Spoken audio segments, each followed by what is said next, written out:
Panibagong civilian fishing boat ng Pilipinas ang hinaras na naman ng mga barko ng China. Nangyari yan sa Escoda Shoal kung saan binomba ng water canyon ang mga mangingisdang Pinoy. Kasunod niyan, kinondena ng mga kaalyadong bansa ng Pilipinas ang pangaharas na ito ng China at pinayuhan na igalang ang United Nations Convention on the Law of the Sea o UNCLOS at itigil na ang anumang uri ng iligal na aksyon.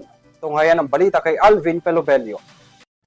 Nagtamo ng sugat at mga pasa ang tatlong mangingisdang Pinoy matapos harasin, harangan at bombahin ng water cannon ng China Coast Guard at ng Chinese Maritime Militia Vessel ang mga barko ng Pilipinong mangingisda sa bahagi ng Escoda Shoal sa West Philippine Sea.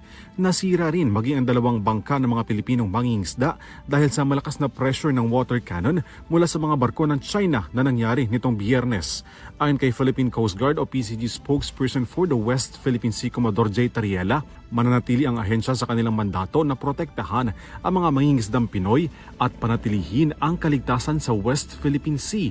Nanawagan din ng PCG sa China na sumunod sa international law at gawing prioridad ang pagpapahalaga sa kaligtasan ng mga inosenteng mangingisda. Ang mga kalyadong bansa ng Pilipinas nagpahayag ng pagkabahala at mariing kinondena ang makailang ulit ng pangaharas ng mga barko ng China sa West Philippine Sea. Ayon sa Canada, Australia at Amerika, dapat bigyang respeto ng China ang international law, partikular na ang UN Convention on the Law of the Sea o UNCLOS, at itigil na ang anumang uri ng ilegal na aksyon na nakakagambala sa stabilidad at kapayapaan sa rehiyon.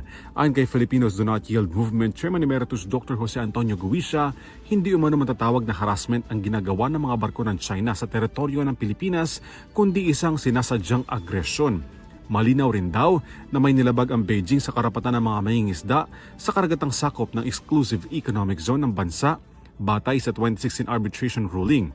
Sa pahayag na ibinahagi ng Embahada ng China sa Manila, ginawa lamang ng CCG ang nararapat na aksyon kabilang na umano ang verbal warning sa mga barko ng mangingisdang Pinoy.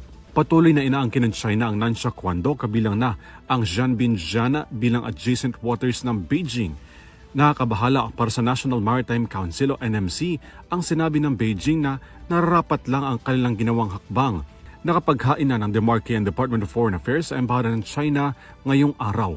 Para sa EuroTV News, Alvin Pelobelio sumasaludo sa bawat Pilipino.